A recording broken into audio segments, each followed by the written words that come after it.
To understand just how important location of your investments can be to your retirement, let's look at an example of a couple, Jody and Mark, with $1 million in savings.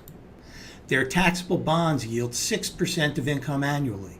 Their stocks return a 10% capital gain annually.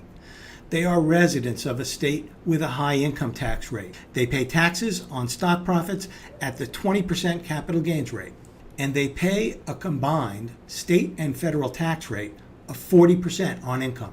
Their tax-advantaged IRA accounts hold $360,000 in stocks and stock mutual funds, plus another $240,000 in bonds or bond funds. Jody and Mark's taxable account holds $400,000 with 60% in stocks that return 10% annually in capital gains.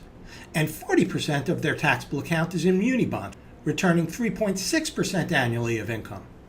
After 5 years, the after-tax value of the taxable account is $548,000, and the IRA's after-tax value grows to $541,000, a total of $1,089,000.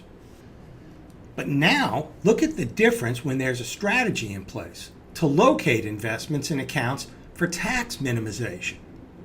Optimizing for location would place all $400,000 in the taxable account in stocks. This maximizes your benefit from the 20% favorable capital gains rate.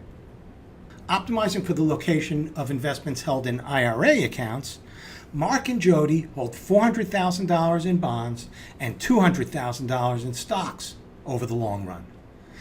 In Mark and Jody's case, the expected value on the total portfolio after 5 years would be $1,109,000 versus $1,089,000 without a location plan. Earning an extra 2%, $20,000, over 5 years on a $1 million portfolio may seem almost insignificant. But that small amount is compounding without taxation of its growth. After 10 to 20 years, the power of tax-advantaged compounding is amplified. Albert Einstein once said, "Compound interest is the eighth wonder of the world." Less well known is that Einstein is reported to have added of compounding, "He who understands it earns it. He who doesn't pays it." Because of the long-term nature of this strategy, getting started on the right course soon is wise. If you have questions about strategically locating your investments, please contact us.